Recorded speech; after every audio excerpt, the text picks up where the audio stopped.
Hello. Hello. नमस्कार दोस्तों, मैं सुनील यादव आपके अपने इस स्काई गुरुकुल क्लासेस में आप सब लोगों का स्वागत करता हूं और उम्मीद करता हूं काफ़ी बेहतर होंगे और काफ़ी बेहतर तरीके से आपकी तैयारी भी चल रही होगी।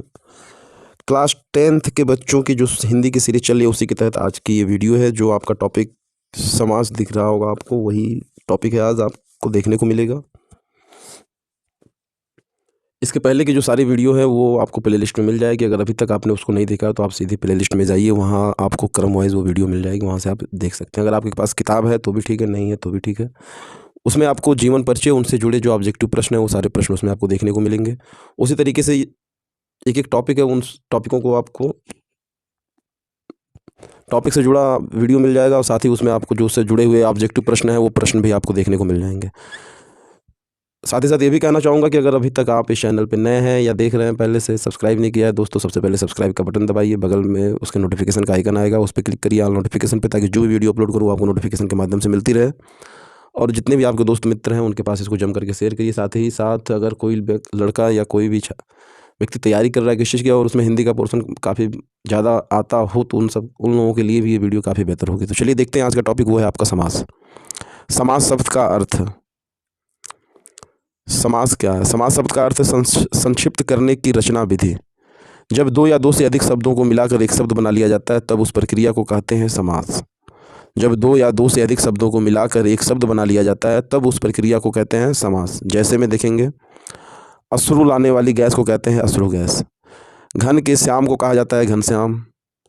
5 तंत्रों का समाहार कहलाएगा आपका पंचतंत्र। शक्ति के अनुसार की बात करेंगे तो हो जाएगा आपका यथाशक्ति। युद्ध के लिए भूमि की बात करेंगे तो हो जाएगा युद्ध भूमि। नीला है जो अंबर कहलाएगा नीलांबर। आचार और विचार कहेगा आपका आचार विचार।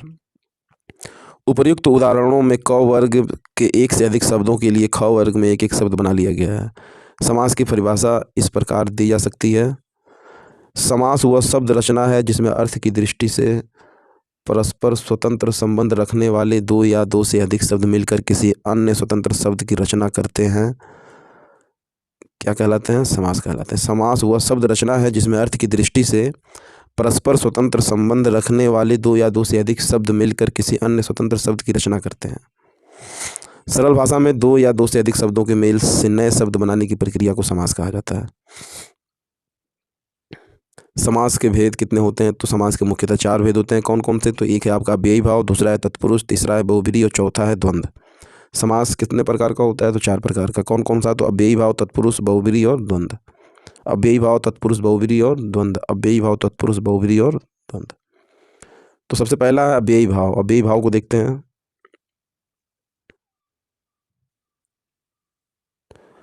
अव्ययी भाव, जिस समास में पहला पद अव्यय हो उसे अव्ययी भाव समास कहते हैं। जिस समास में पहला पद अव्यय हो उसे अव्ययी भाव समास कहते हैं।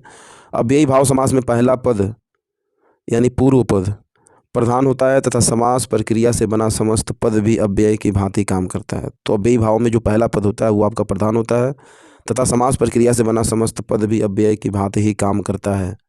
जिस समास में पहला पद अव्यय होगा उसी को कहेंगे अव्ययी भाव समास। और अव्ययी भाव समास में जो पहला पद होता है वही आपका प्रधान होता है। पहले पद को ही पूर्व पद भी कहते हैं तथा समास प्रक्रिया से बना समस्त पद भी अव्यय की भांति ही काम करता है। जैसे प्रतिधन दिन, तो यहाँ हो जाएगा आपका प्रतिदिन। यहाँ प्रति पहला पद अव्यय है तथा समास प्रक्रिया से बना समस्त पद प्रतिदिन भी अव्यय की भांति ही कार्य करता है। यदि दो समान शब्द युग्म की भांति पूर्व तथा उत्तर पद के रूप में प्रयोग हो रहे हों तो भी अव्ययी भाव समास होता है। जैसे गली गली। यदि दो समान शब्द युग्म की भांति, युग्म मतलब जोड़ा, जोड़ा किसे कहेंगे? दो लोगों के मिला के, भांति पूर्व तथा उत्तर पद के रूप प्रयोग हो रहे हों तो भी अव्ययी भाव समास होता है। यदि दो समान शब्द, दोनों समान हो, दोनों एक ही जैसे हों, दो समान शब्द युग्म की भांति, दोनों एक ही शब्द हों जोड़े के रूप में, युग्म की भांति पूर्व तथा उत्तर पद के यानी पहला पद और बाद वाला पद के रूप में प्रयोग हो रहा हो तो अव्ययी भाव समास होता है। जैसे गली गली यानी कि प्रत्येक गली। गली गली की बात हो रही है तो बहुत सारी गलियां हो जाएंगी, हर गली की बात तो उसको क्या हो जाएगा? प्रत्येक गली। समस्त पद दिया है, विग्रह दिया है, समस्त पद दिया है और विग्रह दिया है। देखते हैं यथाशक्ति। यथाशक्ति हो जाएगा शक्ति के अनुसार, उसका समास समस्त पद है उसका विग्रह करेंगे तो हो जाएगा शक्ति के अनुसार। बेखटके यानी बिना खटके के। आजन्म यानी जन्म से लेकर। आजीवन यानी जीवन पर्यंत तक। भर पेट यानी पेट भर कर, यथोचित यानी जितना उचित हो, प्रत्यक्ष यानी आंखों के सामने, प्रतिदिन यानी दिन दिन, प्रत्येक दिन, प्रत्येक मतलब एक एक, हाथों हाथ का मतलब हाथ ही हाथ में, रातों रात का मतलब रात ही रात में, बीचों बीच का मतलब बीच ही बीच में, एकाएक का मतलब अचानक, और भरपूर का मतलब पूरा भरा हुआ।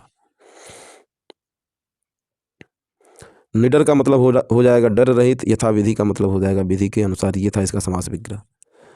पहला था विभाव, दूसरा है तत्पुरुष।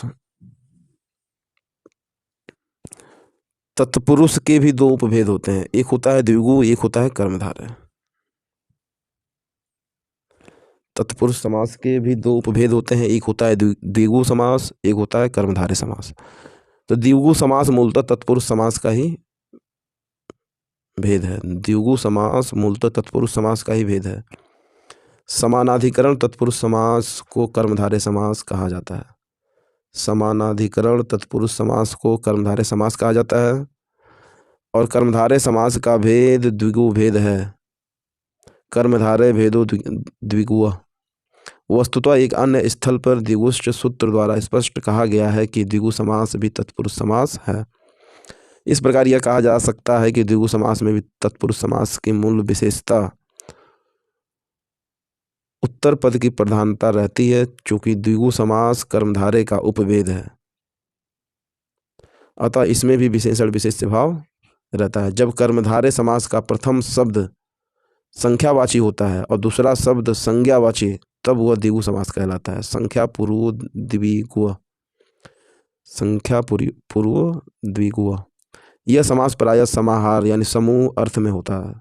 जैसे में देख लिया जाए, समस्त पद दिया है और इनका विग्रह दिया है। चौराहा यानी चार राहों का समूह। नवरत्न यानी नवरत्नों का समाहार। त्रिफला मतलब तीन फलों का समूह। तिरंगा मतलब तीन रंगों का समाहार। सतसई का मतलब 700 दोहों का समूह।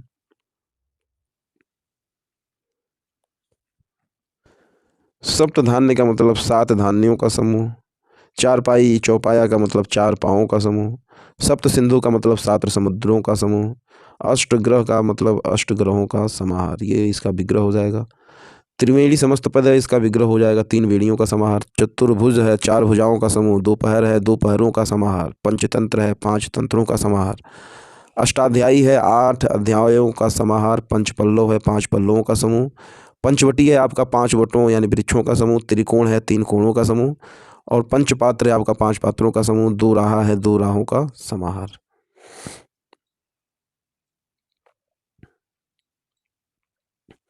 त्रिभुज हो जाएगा आपका 3 भुजाओं का समूह। सप्तऋषि हो जाएगा 7 ऋषियों का समूह। सप्ताह हो जाएगा 7 दिनों का समूह। 12 मासा हो जाएगा 12 महीनों का समूह। पंचगंगा हो जाएगा आपका 5 गंगाओं का समूह। नवग्रह हो जाएगा 9 ग्रहों का समूह। तो षटकोण हो जाएगा 6 कोणों का समूह। षट दर्शन हो जाएगा 6 दर्शनों का समूह। त्रिनेत्र हो जाएगा 3 नेत्रों का समूह। चतुर्वेद हो जाएगा 4 वेदों का समूह। इसके बाद नंबर आता है आपका कर्मधारय समास का। कर्मधारय समास तत्पुरुष समास का ही भेद है। कर्मधारय समास तत्पुरुष समास का ही भेद है। इसके 2 भेद है तत्पुरुष के, एक कर्मधारय एक है द्विगु। तो द्विगु को इससे पहले देखा, यह है आपका कर्मधारय समास। तो तत्पुरुष भेद कर्मधारय। कर्मधारय समास में पहला पद विशेषण और दूसरा पद विशेष होता है, अथवा एक पद उपमेय तथा दूसरा उपमान। पहला पद विशेषण होगा और दूसरा पद विशेष्य होगा, अथवा एक पद उपमेय तथा दूसरा उपमान होता है। कर्मधारय समास के निम्नलिखित भेद हैं। तो कर्मधारय समास का भी भेद इसमें दिया गया आपको। पहला है विशेषण पूर्व कर्मधारय। दूसरा है विशेषण उत्तर पद कर्मधारय। विशेषण पूर्व पद कर्मधारय को देखेंगे तो इस कर्मधारय समास का पहला पद विशेषण होता है, दूसरा पद विशेष्य होता है। जैसे में पीताम्बर, पीत है जो अंबर यानी कि वस्त्र। पहला पद विशेषण, दूसरा पद विशेष्य। पीताम्बर का हो जाएगा पीत है जो अंबर। महाजन का हो जाएगा महान है जो जन। विशेषता है महान, दूसरा पद विशेष्य किसकी, तो जन। नील गाय, नीली गाय, गाय कैसी है तो गाय नीली है। नीली विशेषण, गाय विशेष्य, क्योंकि बोला है कि कर्मधारय समास का पहला पद विशेषण दूसरा पद विशेष्य। श्वेतांबर, श्वेत है अंबर यानी कि अंबर वस्त्र। वस्त्र कैसा आपका, सफ़ेद है, श्वेत है। श्वेत उसकी विशेषता बता रहा है। महाराजा, महान है जो राजा। तो ये आपका था विशेषण पूर्व पद कर्मधारय। पीताम्बर पीत है जो अंबर, महाजन महान है जो जन, नीली गाय श्वेताम्बर श्वेत है जो अंबर, महाराजा महान है जो राजा। ख देखेंगे विशेषण उत्तर पद कर्मधारय। इस कर्मधारय समास का पहला पद विशेष, दूसरा पद विशेषण होता है। पहले वाले का उल्टा हो जाएगा, इसमें विशेषण पूर्व पद कर्मधारय में पहला पद विशेषण दूसरा विशेष्य, और विशेषण उत्तर पद कर्मधारय में पहला विशेष्य दूसरा विशेषण। जैसे पुरुषोत्तम का हो जाएगा पुरुषों में जो उत्तम, विशेष किसके लिए कि कहा जा रहा है, और विशेषण विशेषता किस क्या है, तो हो जाएगा यहाँ पे विशेष से आपका पुरुष और विशेषण हो जाएगा यानी कि उत्तम। तो पुरुषों में जो उत्तम वो कहलाता है पुरुषोत्तम यानी कि श्री रामचंद्र जी। मुनिवर, मुनियों में वर यानी कि श्रेष्ठ, मुनियों में वर। नराधम, नरों में है जो अधम, नरों में है जो अधम। तो ये वो था आपका विशेषण उत्तर पद कर्मधारय। ग है आपका विशेषण उभय पद कर्मधारय। इस प्रकार के कर्मधारय समास के दोनों पद विशेषण होते हैं, एक में विशेष एक में विशेषण, एक में विशेषण एक में विशेष्य, और इसमें दोनों पद इसके विशेषण होते हैं। जैसे कृष्ण श्वेत, कृष्ण और श्वेत। अन्य उदाहरण लाल पीला, श्याम सुंदर, शुद्धा शुद्ध इत्यादि। तो ये है विशेषण उभय पद कर्मधारय, जिसमें दोनों पद विशेषण होते हैं, उसे कहते हैं विशेषण उभय पद कर्मधारय। उदाहरण में देखा आपने कृष्ण श्वेत, कृष्ण और श्वेत, लाल पीला, श्याम सुंदर, शुद्धा शुद्ध इत्यादि। घ देखेंगे उपमान पूर्व पद कर्मधारय। उपमान वह वस्तु होती है जिससे तुलना की जाती है तथा जिसकी तुलना, उपमान वह वस्तु होती है जिससे तुलना की जाती है तथा जिसकी तुलना की जाती है वह वस्तु उपमेय कहलाती है। उपमान वह वस्तु है जिससे तुलना की जाती है और जिसकी तुलना की जाती है वह वस्तु उपमेय कहलाती है। घ है आपका उपमान पूर्व पद कर्मधारय। तो उपमान वह वस्तु है जिससे तुलना की जाती है तथा जिसकी तुलना की जाती है वह वस्तु उपमेय कहलाती है। जैसे चंद्रमा के समान सुंदर मुख है, इस वाक्य में चंद्रमा उपमान है और मुख उपमेय। चंद्रमा के समान सुंदर मुख है, तो किसके समान है, चंद्रमा के समान है। क्या है, सुंदर मुख है। तो चंद्रमा के समान सुंदर मुख है, इसमें चंद्रमा आपका हो जाएगा उपमान। यानी उपमान वह वस्तु होती है जिससे तुलना की जाती है। तो चंद्रमा के समान सुंदर मुख है, तो चंद्रमा से तुलना की जा रही है, तो चंद्रमा आपका उपमान हो जाएगा। और जिसकी तुलना की जाती है वह वस्तु उपमेय कहलाएगी। तो चंद्रमा के समान सुंदर है क्या, तो वह है आपका मुख, तो मुख आपका हो जाएगा उपमेय। इस प्रकार के समास में उपमान वाचक पदों का समान धर्म के वाचक शब्दों के साथ समास होता है। इस प्रकार के समास में उपमान वाचक पदों का समान धर्म के वाचक शब्दों के साथ समास होता है। उपमान पूर्व पद कर्मधारय में उपमान का पहले प्रयोग किया जाता है। उपमान पूर्व पद कर्मधारय में उपमान का पहले प्रयोग किया जाता है। जैसे घन इव श्यामा, घन यानी बादल के समान, श्याम काला, यहाँ घन उपमान है, उसका श्याम सांवलापन पद जो समान धर्म है उसके साथ समास होता है, घन श्यामा। घन यानी बादल के समान काला, घन के समान श्याम यानी बादल के समान काला। तो यहाँ पे घन आपका बादल जो है वो आपका उपमान हो जाएगा। उपमान यानी वह वस्तु जिससे तुलना की जाती है, तो घन के समान श्याम, घन से तुलना की जा रही है तो घन हो जाएगा आपका उपमान, श्याम हो जाएगा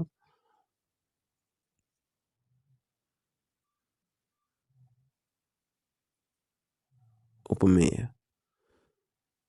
घन के समान श्याम किसकी की जा रही है, तो श्याम की। श्याम यानी सांवलापन पद जो समान धर्म है उसके साथ समास होता है, घन श्यामा। चलिए, समान धर्म उसे कहते हैं जो उपमेय और उपमान दोनों में स्थित हो। बादल भी श्याम वर्ण है और उपमेय कृष्ण भी श्याम वर्ण है, अतः श्याम इस पद समान धर्म यानी सामान्य वचन का वाचक है। समान धर्म उसे कहेंगे जिसमें उपमेय भी हो और उपमान दोनों में स्थित हो, जो उपमेय और उपमान दोनों में स्थित हो। घन आपका उपमान है, क्यों, क्योंकि घन से तुलना की जा रही है, तो तुलना जिससे की जाती है वह वस्तु होती है उपमान, जिसकी तुलना की जाती है वह होती है आपकी उपमेय। लेकिन दोनों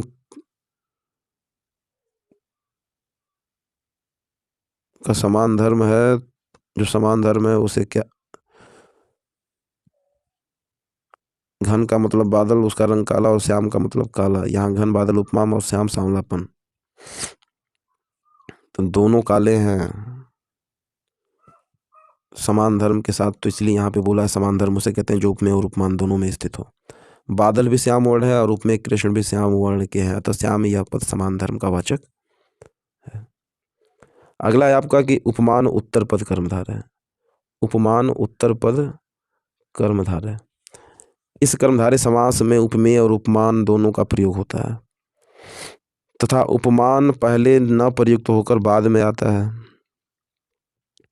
उपमान उत्तर पद कर्मधारय, तो इस कर्मधारय समास में उपमेय और उपमान दोनों का प्रयोग होता है तथा उपमान पहले न प्रयुक्त होकर बाद में आता है। जैसे मुख मुख कमल, मुख कमल उपमान उत्तर पद होता है। मुख कमल, कमल के समान मुख, तुलना जिससे की जाती है वो होता है उपमा, जिसकी तुलना की जाती है वो होता है उपमेय। तो कमल से तुलना की जा रही है क्योंकि कमल के समान क्या मुख, मुख क्या है उपमेय, कमल क्या है उपमान, लेकिन ये है आपका उपमान उत्तर पद। मुख कमल पढ़ेंगे तो कमल आपका बाद में आ रहा है, उत्तर पद बाद वाले को, पूर्व पद पहले वाले को। पुरुष व्याघ्र, बाघ के समान वीर पुरुष, तो बाघ के समान वीर पुरुष, बाघ है आपका उपमान और वीर पुरुष जो है वो है आपका उपमेय।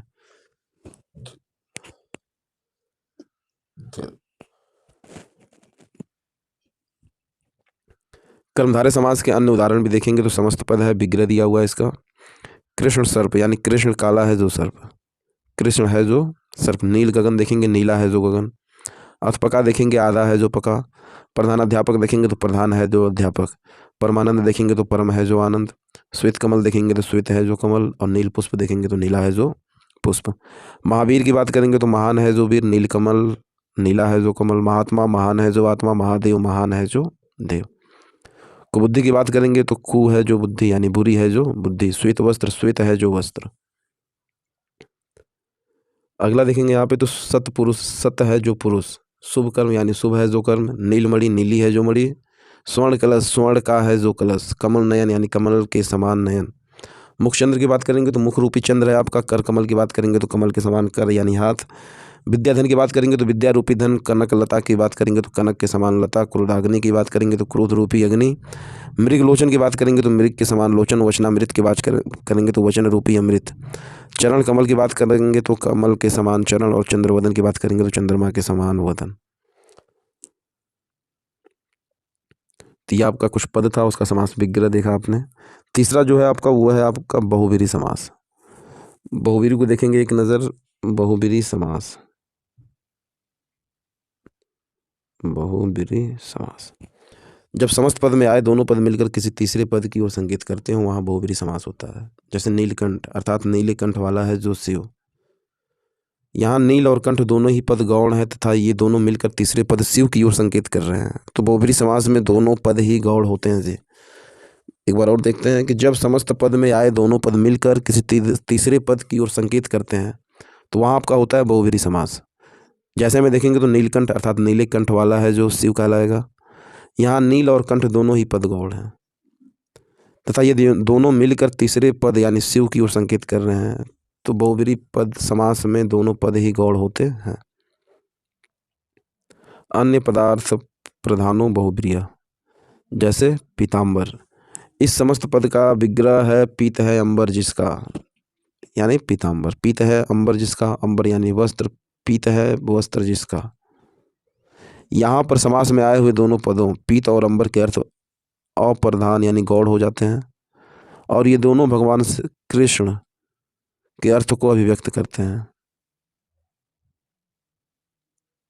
इस प्रकार पीताम्बर कहने से भगवान कृष्ण या कृष्ण विष्णु का बोध हो जाता है, क्योंकि यह प्रसिद्ध है कि वे पीला वस्त्र धारण करते हैं। तो पीताम्बर, पीत है अंबर जिसका, इसमें आपका समास में आए हुए दोनों पद पीत और अंबर का अर्थ अप्रधान यानी गौण हो जाते हैं, और ये दोनों भगवान कृष्ण के अर्थ को अभिव्यक्त कर देते हैं। इस प्रकार पीताम्बर कहने से भगवान कृष्ण या विष्णु का बोध हो जाता है, क्योंकि यह प्रसिद्ध है कि वे पीला वस्त्र धारण करते हैं। सामान्यतः बहुवीरी समास के भी दो भेद होते हैं जी। कौन कौन सा? समानाधिकरण बहुवीरी और व्यधिकरण बहुवीरी। पहला देखते हैं समानाधिकरण बहुवीरी क्या है। इस प्रकार के भेद में दोनों पदों के समान विभक्ति अर्थात प्रथमा विभक्ति होती है। इस प्रकार के भेद में दोनों पदों की समान विभक्ति अथवा प्रथमा विभक्ति होती है। इन प्रथमांत पदों द्वारा जो अन्य पदार्थ उक्त कहा जाना होता है वो प्रथमा को छोड़कर अन्य विभक्तियों में रहता है, अतः समानाधिकरण बहुवीरी के 6 भेद हो जाते हैं। बहुवीरी के 2 पार्ट, एक है समानाधिकरण बहुवीरी, एक है व्यधिकरण बहुवीरी। समानाधिकरण बहुवीरी के भी कितने भेद हैं जी? 6 भेद हैं। इस प्रकार के भेद में दोनों पदों में समान विभक्ति अथवा प्रथमा विभक्ति होती है। दोनों पदों में प्रथमा विभक्ति होगी जी। इन प्रथमांत पदों द्वारा जो अन्य पदार्थ उक्त कहा जाना होता है वो प्रथमा को छोड़कर अन्य विभक्तियों में रहता है। अतः समानाधिकरण बहुब्रीहि के 6 भेद हो जाते हैं। पहला है आपका द्वितीय निष्ठ यानी कर्म कारक युक्त समानाधिकरण बहुब्रीहि। प्राप्तोदक जैसे ग्राम, प्राप्तोदक यानी ग्राम, प्राप्त है जल जिसको ऐसा ग्राम। आरूढ़ वानर यानी वृक्ष, चढ़े हैं बानर जिस पर ऐसा वृक्ष। द्वितीय निष्ठ कर्म कारक युक्त समानाधिकरण। दूसरा है आपका तृतीय निष्ठ समानाधिकरण बहुब्रीहि। हत शत्रु राजा, मार डाला है शत्रुओं को जिसने ऐसा राजा। जितेंद्रिय, जीत लिया है इंद्रियों को जिसने। चतुर्थी निष्ठ समानाधिकरण बहुब्रीहि। दत्त भोजन भिक्षुक, दे दिया भोजन जिसको ऐसा भिक्षुक। उपहत पशु रुद्र, लाया गया है पशु जिसके लिए ऐसे भगवान रुद्र। चौथा है आपका पंचमी निष्ठ समानाधिकरण बहुब्रीहि। पतित पर्ण वृक्ष, गिर गया है पत्ता जिससे ऐसा वृक्ष। निर्बल देखेंगे तो निकल गया है बल जिससे ऐसा व्यक्ति। पांचवा है आपका षष्ठी निष्ठ समानाधिकरण बहुब्रीहि। पीताम्बर यानी विष्णु जी के लिए है। तो पीला है वस्त्र जिसका जैसा विष्णु, पीला है वस्त्र जिसका जैसा विष्णु। महायश की बात करेंगे पुरुष के लिए कहा गया, महान यश है जिसका जैसा व्यक्ति। छठे की बात करेंगे तो सप्तमी निष्ठ समानाधिकरण बहुब्रीहि। वीर पुरुष, वीर पुरुष हो जिसमें ऐसा ग्राम। ख की बात करेंगे तो व्यधिकरण बहुब्रीहि समास। व्यधिकरण बहुब्रीहि समास में दोनों पद अलग अलग विभक्तियों में रहते हैं। जैसे चंद्रशेखर, चंद्र है सिर पर जिसके ऐसे भगवान शंकर। शूलपाणी, शूल है हाथ में जिसके ऐसे भगवान शिव। चक्रपाणी, चक्र है हाथ में जिसके ऐसे भगवान विष्णु। बहुब्रीहि समास के अन्य उदाहरण भी देखेंगे। समस्त पद दिया है, पहला पद बताया, दूसरा पद बताया और उसका विग्रह भी किया। तीसरा पद भी इसमें आपको देखने को मिलेगा। पीताम्बर, पहला पद है आपका पीत, दूसरा पद है आपका गौण। दोनों, पहला पद गौण होगा, दूसरा पद भी गौण होगा। पहला पद पीत हो जाएगा, दूसरा पद अंबर हो जाएगा। विग्रह करेंगे पीताम्बर का तो हो जाएगा पीला है अंबर जिसका। तो इस दोनों, इससे तीसरा जो अर्थ निकलेगा वो निकलेगा श्री कृष्ण जी के लिए, क्योंकि उनको कहा जाता है पीला है अंबर जिसका कहलाते हैं विष्णु, क्योंकि उन्होंने पीला वस्त्र धारण किया हुआ है। तो यहाँ श्री कृष्ण। तीसरा पद इससे जा रहा है, तीसरे की तरफ इशारा कर रहा है। दशानन की बात करेंगे तो पहला पद हो जाएगा दस, दूसरा पद हो जाएगा आनंद। दस है आनंद जिसके यानी 10 है मुख जिसके यानी कि रावण। त्रिलोचन की बात करेंगे तो त्रि हो जाएगा पहला पद, लोचन हो जाएगा दूसरा पद। दोनों यहाँ पे गौण है और ये तीसरे की तरफ इशारा कर रहे हैं। 3 लोचन है जिसके यानी 3 नेत्र हैं जिसके यानी कि शिव। चतुर्भुज की बात करेंगे तो चतुर पहला पद, भुज दूसरा पद, दोनों है गौण और तीसरे की तरफ इशारा करेंगे। विग्रह हो जाएगा इनका 4 भुजाएं हैं जिसकी यानी कि विष्णु। वैसे कुछ और भी दिया गया है। चक्रपाणी, पहला पद हो जाएगा चक्र, दूसरा है पाणी और इसका समास विग्रह हो जाएगा। चक्र है हाथ में जिसके यानी कि विष्णु।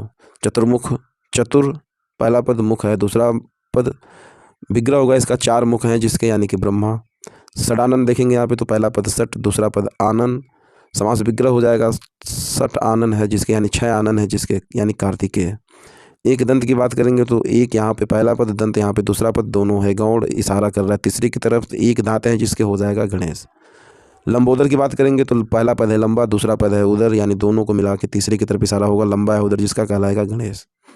अंशु माली की बात करेंगे तो पहला पद है अंशु, दूसरा पद है माली, समास विग्रह हो जाएगा इसका। अंशु है माला जिसकी यानी किरणें है माला जिसकी यानी कि सूर्य की तरफ इशारा कर रही हैं। पतझड़ की बात करेंगे तो पहला पद है आपका पत, दूसरा पद है आपका झड़, यानी दोनों गौण है और दोनों इशारा कर रहे हैं तीसरे की तरफ। झड़ते हैं पत्ते जिसमें वह कहलाता है विशेष ऋतु। गजानन की बात करेंगे तो पहला पद गज है, दूसरा पद आनन है। गज के समान आनन यानी आनंद मीन्स होता है मुख, तो गज के समान मुख वाला कहलाएगा आपका गणेश। विषधर की बात करेंगे पहला पद हो जाएगा विष, दूसरा पद है धर, विष को धारण करने वाला यानी कि सर्प। मेघनाथ की बात करेंगे पहला पद मेघ, दूसरा पद नाद, मेघ के समान नाद यानी शोर है जिसका यानी रावण पुत्र मेघनाथ। बारहसिंगा की बात करेंगे पहला पद है 12, दूसरा पद है सिंगा, यानी दोनों गौण है और तीसरे की तरफ इशारा करेंगे। समास विग्रह होगा इनका 12 सिंह है जिसके एक विशेष पशु। दिगंबर की बात करेंगे दिक पहला होगा पद और अंबर होगा दूसरा, और दिगंबर का समास विग्रह हो जाएगा दिशाएं हैं अंबर जिसका, दिशाएं हैं वस्त्र जिसका यानी शिव। निशाचर पहला पद है निशा, दूसरा पद है चर। निशाचर का विग्रह हो जाएगा निशा में विचरण करने वाला, रात्रि में विचरण करने वाला कौन है, राक्षस है।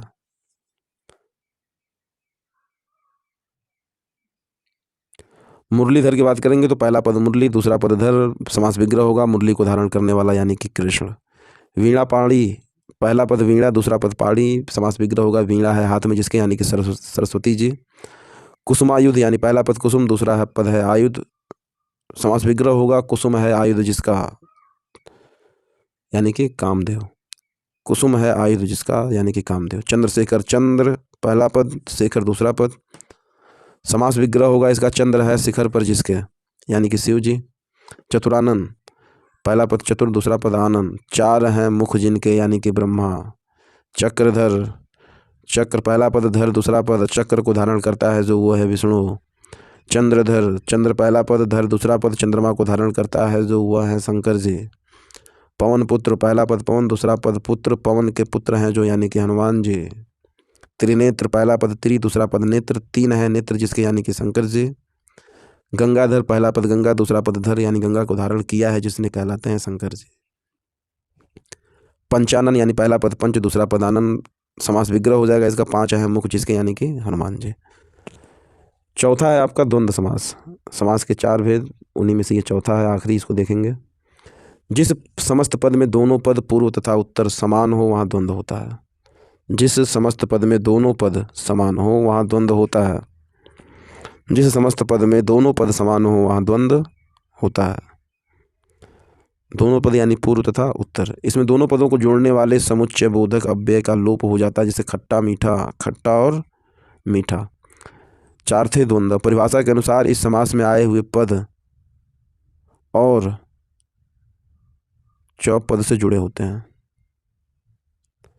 परिभाषा के अनुसार इस समास में आए हुए पद और पद से जुड़े होते हैं। विग्रह की दशा में भी और जो शब्द है सभी पदों के बाद आता है। इस समास के भी तीन भेद होते हैं, इतरेतर द्वंद्व समास, समाहार द्वंद्व समास और एक शेष। तो सबसे पहला है इतरेतर द्वंद्व समास। इतर का अर्थ होता है अन्य या दूसरा। द्वंद्व समास के इस भेद में अलग अर्थ वाले दो या दो से अधिक शब्दों का समास होता है। समस्त पद में शब्दों की संख्या के अनुसार विभक्ति और वचन का प्रयोग होता है। इतर का अर्थ होता है अन्य या दूसरा। द्वंद्व समास के इस भेद में अलग अर्थ वाले दो या दो से अधिक शब्दों का समास होता है। समस्त पद में शब्दों की संख्या के अनुसार विभक्ति और वचन का प्रयोग होता है। जैसे समस्त पद में देखेंगे तो राम कृष्ण, विग्रह करेंगे तो राम और कृष्ण, यहाँ और जो है वो आपका गायब हो जाता है। राम लक्ष्मण भरत, राम लक्ष्मण और भरत। उपयुक्त उदाहरणों में दो पदों के समास में द्विवचन तथा तीन पदों के समास में बहुवचन रूप स्पष्ट रूप से देखा जा सकता है। अन्य लिंगों का समास होने पर बाद में आए हुए शब्द का लिंग के अनुसार रूप बनता है। उपयुक्त उदाहरणों में राम कृष्ण में राम और कृष्ण, राम लक्ष्मण भरत में राम लक्ष्मण और भरत। उपयुक्त उदाहरणों में दो पदों के समास में द्विवचन तथा तीन पदों के समास में बहुवचन रूप स्पष्ट रूप से देखा जा सकता है। अन्य लिंगों का समास होने पर बाद में आए हुए शब्द का लिंग के अनुसार रूप बनता है। जैसे में देखेंगे राम सीता, राम और सीता, सीता राम, सीता और राम। इस समास के अन्य उदाहरण है अर्थ धर्म, अर्थ और धर्म, पत्र पुष्प फल, पत्र पुष्प और फल, गाय बैल, गाय और बैल। दूसरा आपका समाहार द्वंद्व समास। समाहार का अर्थ होता है समूह। इस प्रकार के द्वंद्व समास में आए हुए पद अपना अर्थ बताते हुए भी मुख्य रूप से समाहार अर्थात समुदाय का अर्थ द्योतित करने लगते हैं।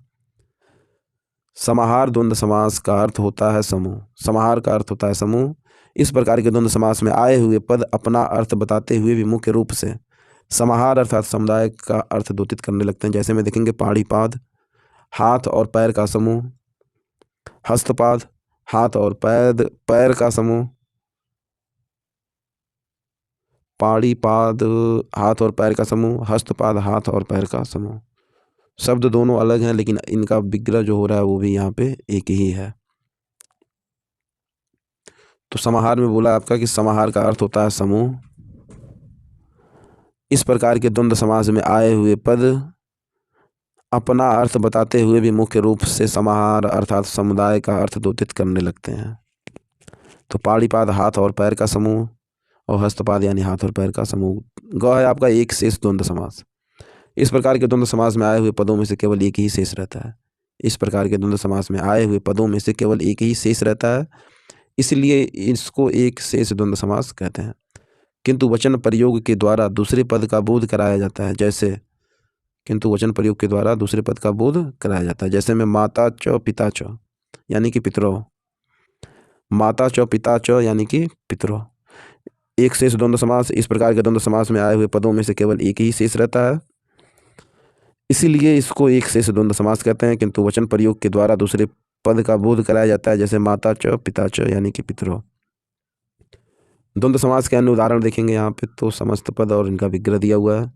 गुण दोष, गुण और दोष, खरा खोटा, खरा या खोटा, पाप पुण्य, पाप या पुण्य, जीवन मरण, जीवन और मरण, दाल रोटी, दाल और रोटी, जल थल, जल और थल, अपना पराया, अपना और पराया, अन्न जल, अन्न और जल, राधा कृष्ण, राधा और कृष्ण, पति पत्नी, पति और पत्नी, माता पिता, माता और पिता, चराचर, चर और अचर, रुपया पैसा, रुपया और पैसा, सुख दुख, सुख और दुख, दिन रात, दिन और रात, पिता पुत्र, पिता और पुत्र, देश विदेश, देश और विदेश, आचार विचार, आचार और विचार। हानि लाभ का हो जाएगा आपका हानि और लाभ, आना जाना का हो जाएगा आना और जाना, नदी नाले का हो जाएगा नदी और नाले, राम कृष्ण का होगा राम और कृष्ण, उत्थान पतन का होगा उत्थान और पतन, शुभ अशुभ का होगा शुभ और अशुभ, राजा रानी का होगा राजा और रानी, राम रहीम का होगा राम और रहीम, वेद पुराण का होगा वेद और पुराण। कर्मधारय और बहुब्रीहि समास में अंतर क्या है, ये भी देख लेते हैं। कर्मधारय समास में या तो पहला पद विशेषण और दूसरा पद विशेष होता है, या फिर एक पद उपमेय और दूसरा पद उपमान। वहीं बहुब्रीहि समास में दोनों पद मिलकर किसी तीसरे की ओर संकेत करते हैं जी। कर्मधारय समास में पहला पद विशेषण दूसरा पद विशेष होता है, या फिर एक पद उपमेय होगा दूसरा पद उपमान होगा। लेकिन बहुब्रीहि समास में दोनों पद मिलकर तीसरे की ओर संकेत करते हैं, तो वो क्या कहलाता है, बहुब्रीहि। समस्त विग्रह के अंतर से कर्मधारय और बहुब्रीहि समास के अंतर को भली भांति समझा जा सकता है। महावीर, महान है जो वीर,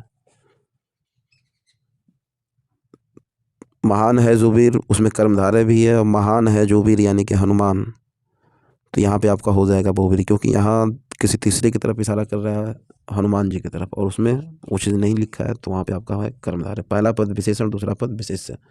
महान है तो ये विशेषण है, कौन है, वीर, यानी जिसके बारे में कहा गया है, जिसके लिए कहा जा रहा है वो महान शब्द। लेकिन वही दूसरे उदाहरण को देखेंगे, महान है जो वीर यानी कि हनुमान, तो यहाँ दोनों मिलकर क्या कर रहे हैं, किसी तीसरे की तरफ इशारा कर रहे हैं, तो हो जाएगा आपका बहुब्रीहि। नीलकंठ देखेंगे तो नीला है जो कंठ, ये आपका हो जाएगा कर्मधारय, और नीला है कंठ जिसका यानी कि शिव, यहाँ पे हो जाएगा बहुब्रीहि। कमल नयन की बात करेंगे तो कमल जैसे नयन यानी कर्मधारय, कमल जैसे नयन है जिसके यानी कि श्री कृष्ण, तो हो जाएगा बहुब्रीहि।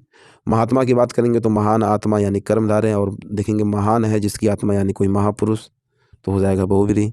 पीताम्बर यानी पीत है जो अंबर वस्त्र, पीला है जो अंबर या पीला है जो वस्त्र, तो हो जाएगा कर्मधारय। पीले अंबर हैं जिसके यानी कि कृष्ण, हो जाएगा बहुब्रीहि। लंबोदर की बात करेंगे तो लंबा है जो उदर यानी कर्मधारय, लंबा है उदर जिसका यानी कि गणेश, बहुब्रीहि। घनश्याम की बात करेंगे तो घन के समान श्याम यानी कर्मधारय, और घन के समान श्याम है जो वो है कृष्ण, हो जाएगा बहुब्रीहि। द्विगु समास और बहुब्रीहि समास में अंतर देख लेते हैं एक बार। तो द्विगु समास में समस्त पद का पहला पद संख्यावाचक विशेषण होता है तथा दूसरा पद उसका विशेष्य। द्विगु समास में समस्त पद का पहला पद संख्यावाचक विशेषण होता है तथा दूसरा पद उसका विशेष्य, परंतु बहुब्रीहि समास में पूरा पद किसी तीसरे पद की ओर संकेत करता है तथा पूरा पद विशेषण का काम करता है। द्विगु और बहुब्रीहि समास के अंतर को भी इनके विग्रह द्वारा समझा जा सकता है, जैसे दशानन, 10 मुखों का समूह यानी कि द्विगु, और 10 है आनंद जिसके यानी कि रावण, तो 10 मुखों का समूह यहाँ पे हो जाएगा द्विगु समास। 10 है आनंद जिसके रावण, वो हो जाएगा बहुब्रीहि समास। चतुर्मुख की बात करेंगे, 4 मुखों का समूह यानी द्विगु, 4 मुख हैं जिसके यानी कि ब्रह्मा जी, बहुब्रीहि समास। चतुर्भुज की बात करेंगे तो 4 भुजाओं का समूह यानी द्विगु समास। 4 भुजाएं हैं जिसकी यानी कि विष्णु भगवान, बहुब्रीहि समास। त्रिनेत्र की बात करेंगे तो 3 नेत्रों का समूह यानी द्विगु समास।